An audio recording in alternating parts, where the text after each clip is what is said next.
Welcome back to our Daily Bread.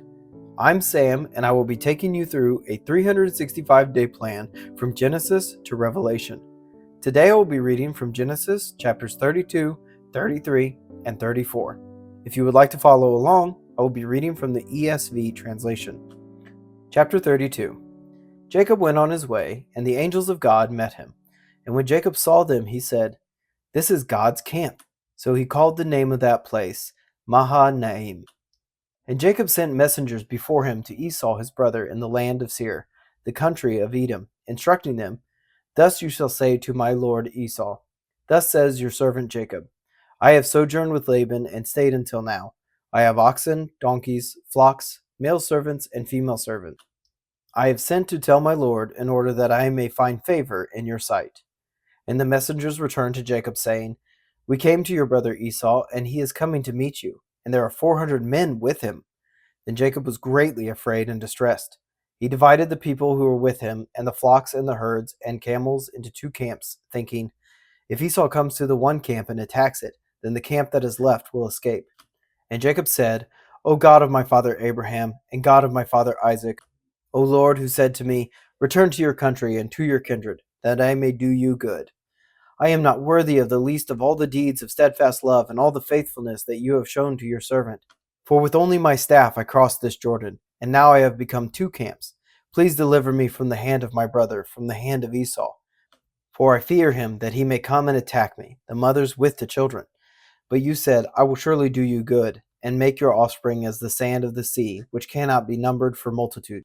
So he stayed there that night, and from what he had with him he took a present for his brother Esau, 200 female goats and 20 male goats, 200 ewes and 20 rams, 30 milking camels and their calves, 40 cows and 10 bulls, 20 female donkeys and 10 male donkeys. These he handed over to his servants, every drove by itself, and said to his servants, "Pass on ahead of me and put a space between drove and drove." He instructed the first, "When Esau my brother meets you and asks you, 'To whom do you belong? Where are you going? And whose are these ahead of you?' Then you shall say, 'They belong to your servant Jacob. They are a present sent to my lord Esau. And moreover, he is behind us.'" He likewise instructed the second and third and all who followed the droves. "You shall say the same thing to Esau when you find him. And you shall say, 'Moreover, your servant Jacob is behind us. For he thought, I may appease him with the present that goes ahead of me. And afterward I shall see his face. Perhaps he will accept me.'" So the present passed on ahead of him, and he himself stayed that night in the camp.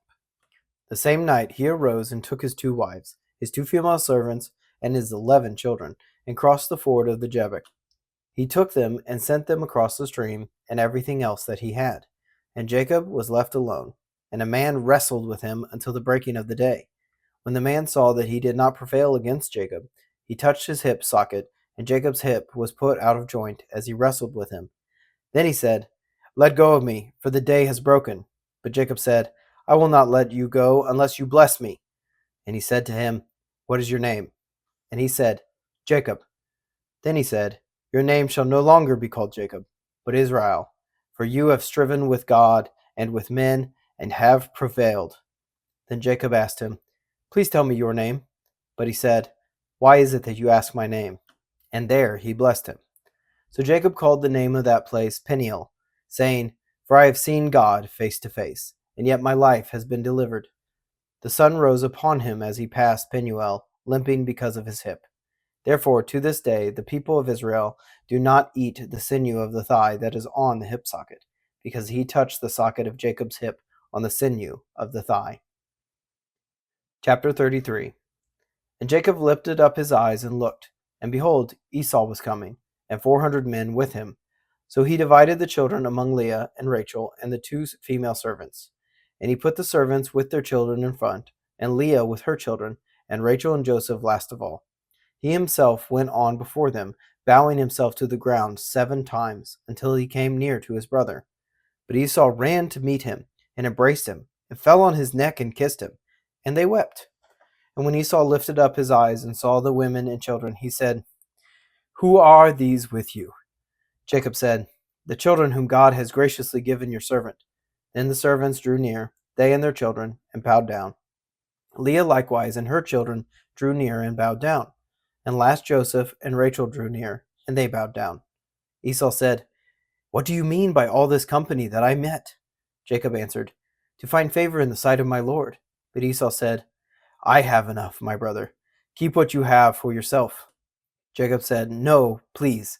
If I have found favor in your sight, then accept my present from my hand. For I have seen your face, which is like seeing the face of God, and you have accepted me. Please accept my blessing that is brought to you, because God has dealt graciously with me, and because I have enough." Thus he urged him, and he took it. Then Esau said, "Let us journey on our way, and I will go ahead of you." But Jacob said to him, "My Lord knows that the children are frail, and that the nursing flocks and herds are a care to me. If they are driven hard for one day, all the flocks will die. Let my Lord pass on ahead of his servant, and I will lead on slowly, at the pace of the livestock that are ahead of me, and at the pace of the children, until I come to my Lord in Seir." So Esau said, "Let me leave with you some of the people who are with me." But he said, "What need is there? Let me find favor in the sight of my Lord." So Esau returned that day on his way to Seir. But Jacob journeyed to Succoth, and built himself a house, and made booths for his livestock. Therefore the name of the place is called Succoth. And Jacob came safely to the city of Shechem, which is in the land of Canaan, on his way from Paddan Aram. And he camped before the city. And from the sons of Hamor, Shechem's father, he bought for 100 pieces of money the piece of land on which he pitched his tent. There he erected an altar, and called it El Elohe Israel. Chapter 34. Now Dinah, the daughter of Leah, whom she had borne to Jacob, went out to see the women of the land. And when Shechem the son of Hamor the Hivite, the prince of the land, saw her, he seized her, and lay with her, and humiliated her. And his soul was drawn to Dinah, the daughter of Jacob. He loved the young woman, and spoke tenderly to her. So Shechem spoke to his father Hamor, saying, "Give me this girl for my wife." Now Jacob heard that he had defiled his daughter Dinah, but his sons were with his flock in the field. So Jacob held his peace until they came. And Hamor, the son of Shechem, went out to Jacob to speak with him. The sons of Jacob had gone in from the field as soon as they heard of it. And the men were indignant and were angry, because he had done an outrageous thing in Israel by lying with Jacob's daughter, for such a thing must not be done. But Hamor spoke with him, saying, "The soul of my son Shechem longs for your daughter. Please give her to him to be his wife. Make marriages with us. Give your daughters to us, and take our daughters for yourselves. You shall dwell with us, and the land shall be open to you. Dwell and trade in it, and get property in it."